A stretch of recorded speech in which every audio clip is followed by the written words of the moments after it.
presenting camcorder basics, it's important to know some basic knowledge of the camcorder before you start using it. First of all, the camcorder is basically a combination of camera and recorder, hence the name camcorder. It's obviously designed to allow recording and playback from the same unit. In older models of cameras, you had to have an external source in order to do any recording, but with camcorders, of course, you can do both in the same unit. With CCDs, this is something that you're going to see a lot of in the when they advertise camcorders. One of the common ones is 3 CCDs, and that stands for a charge-coupled device. Basically, it's a computer chip that's made up of hundreds of thousands of sections, and you can see a graphic of it over here on the right side. High-quality cameras have 3 CCDs. Each one senses a different color: red, green, and blue, and of course those 3 colors make up pretty much any other color that you can think of.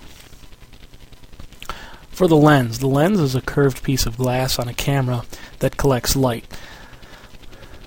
Most people would agree in video that the lens is the most important part of the camera, so it needs to be treated with proper care, and always make sure that your lens cap is on it whenever you are not using your camera. Focus, well, that's an adjustment that's made to the focal length of the lens to create a sharper picture. Here's 2 examples of focus. This top right example is in focus. The bottom left is out of focus. You can obviously see the difference there in the sharpness of the picture. It's worth noting here that an out of focus shot is not necessarily bad. Many times in filmmaking, you'll use an out of focus shot and then roll into a focused shot. So they're not exactly a bad thing. They just need to be used very specifically. Tripods. Well, a tripod is, hence the name tri, or the first part of the word tri indicates 3, so it's a 3-legged mounting device for a video camera that makes it stable. Excuse me. A monopod is a single-legged mounting device which is used to steady a camera while shooting. I prefer a monopod, especially when you're doing shots where you're moving around a lot, and in a lot of your electronic news gathering shots that you'll be doing, and a lot of projects here in this course, I always recommend the monopod. It's quick and easy to tote around with the camera. It's very light, and it's easily adjusted.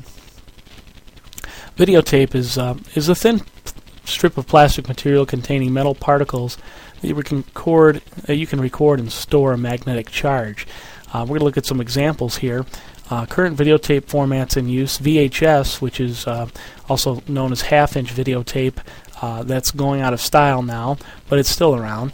A VHS-C, a little less common version, but it's still out there in some forms. It's a smaller version of the VHS.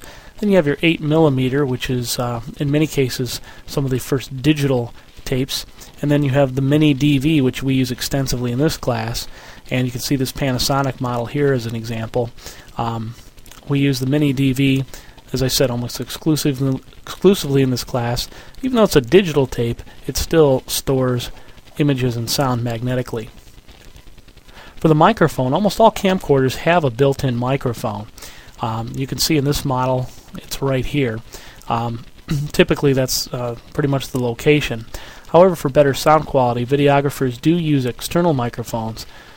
So don't buy one without the external mic port. It's very important to have an external microphone with a camcorder. So if you're going out shopping for a camcorder, really try and find one with an external microphone input. You're going to get much better sound that way.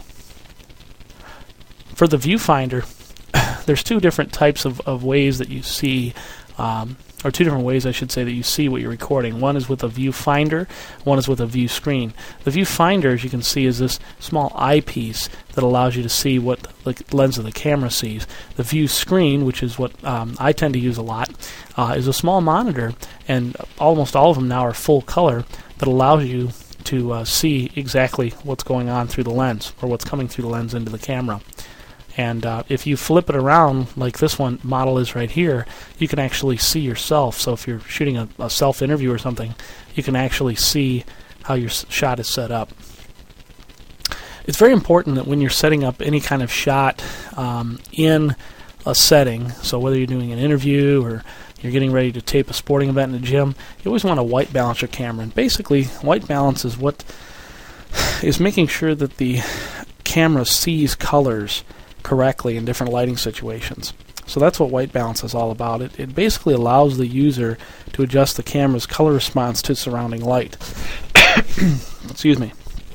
Most cameras, or camcorders rather, are set to auto white balance by default, although it's not always the best option. I always suggest a manual white balance, and you need to definitely study the operations manual for your camcorder before you start playing with those settings. You have the zoom lens. The zoom lens, which is pretty standard now, is a lens with variable focal length. And on your zoom control, you're going to see two different options. You'll see W, which stands for wide angle. And of course, you press that when you want to zoom out. For telephoto, the T, you press when you want to zoom in. Two very basic functions. There's a difference between optical zoom and digital zoom that's important to remember. Optical zoom requires longer lenses for more zooming power. Digital zoom, however, uses a computer chip to zoom in, taking up less space. Let me back up for a second. If you ever go to a sports arena and you look at the cameras that are covering the action, you're going to see very long lenses. They look like long boxes on the front. Those are optical zoom lenses, and obviously they have to have a lot of zoom power because they're so far back from the action to get close-ups, so they use optical zooms. The digital zooms use a computer chip, like we said, but they take up a lot less space, which is nice.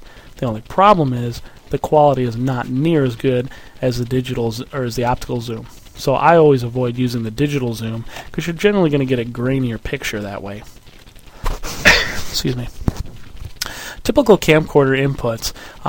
First of all, on the back here, you have an AC or alternating current adapter port, which of course is used for either charging your battery on the camcorder, which you see back here, or for running your battery on actual AC power or alternating current.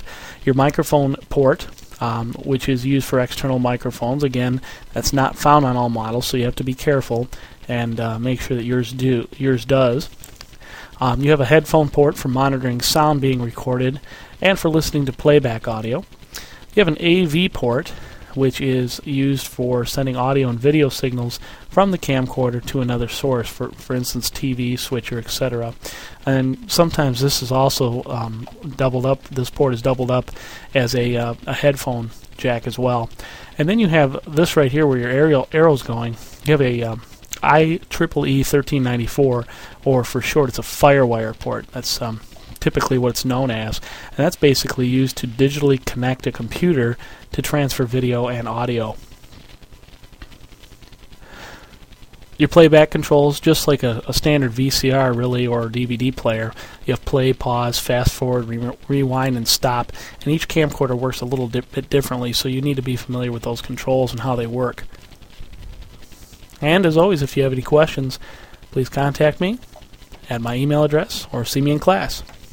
Be ready to take a quiz on these terms, and again, see me with